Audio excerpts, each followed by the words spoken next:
Hello there, how you doing? Jeff D, the social connector here for our entrepreneur tip of the week. So we all have something in common, something that we manage all the time, something that we're leveraging all the time. It's called time, right? Time is the essence. It's as our the winter kind of keeps going by. Next thing you know, we're in spring and summer. Next thing you know, you're hitting a milestone birthday. Time keeps ticking. And we've talked a lot about the dash in the past, and you know, using your time to the fullest and making sure that you have an impact on something or somebody in your life, right? So what I want to talk to you today is having the best return on investment with your time, the employee versus entrepreneur route. So I saw a post by a well-known celebrity.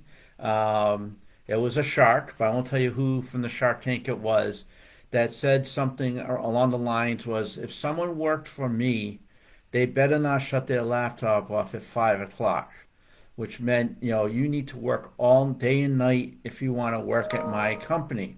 And I said, oh, wait a minute.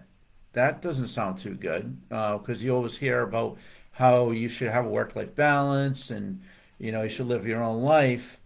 And another story was I worked at a company once and, you hear people, they're leaving for the day. It's like, I'm going to go home and I'm going to log in when I get home, and they probably work until they go to bed. But you think about this, you're an employee of a company, you're probably on a salary, you're not getting paid for that time. So in both cases, I was thinking that's time well wasted. What type of return on investment are you really getting on that time?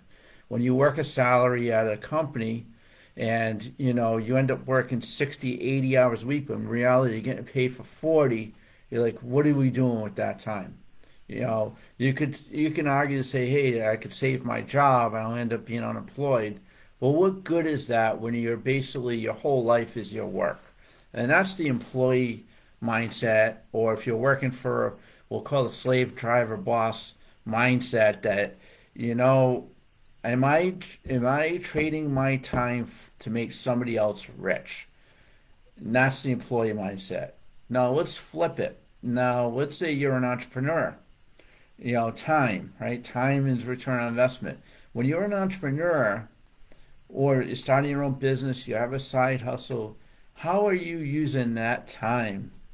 Right? What's your return on investment on that time? Granted, when you're working for yourself, and I would say the more time you put into your work, the more money you make, the more satisfied you are, it's well worth it. Versus an employee mindset where an employee, you're just working for the company for free essentially to make somebody else rich. But really, in reality, when you're using your time as an entrepreneur, what you want to do is, you always hear this a lot, result producing activities, whether it's educating yourself, you're doing lead generation, or you're just doing the work, developing the product or service that's going to make you, successful in life.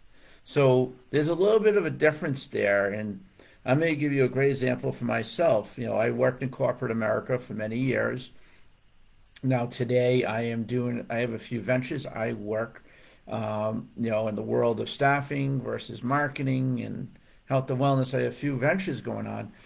And, I always say to myself, now the more I work, even if I do run home and get on the computer, the return on investment for that, because I'm building my own business, I'm building my own clients, it's a lot more worth it than when if you're in an employee mindset and you're working all these hours for what? To make somebody else rich. You're not getting rewarded anymore for doing that than you are if you're working for yourself. So therefore, that's the whole employee versus entrepreneur mindset. That's always the big debate of the world. You want to get yourself to a point where you're leveraging every time you are working, it's for you, and it's not for somebody else to make somebody else rich, because that's unfortunately the way what we're trained to think when we go to college. You go to college, get a job, and you're working your butt off. You're putting in way extra hours for what? Really, think about that for a minute. You're doing it for somebody else. You're not doing it for yourself. So next time, make sure your return investment of your time is for yourself, and you're absolutely going to see yourself much more rewarded in the future. I hope this helps. If you have any questions, by all means, let's chat. I've done both, and I can definitely give you a little guidance on how to leverage your time in the fullest. Have a good day.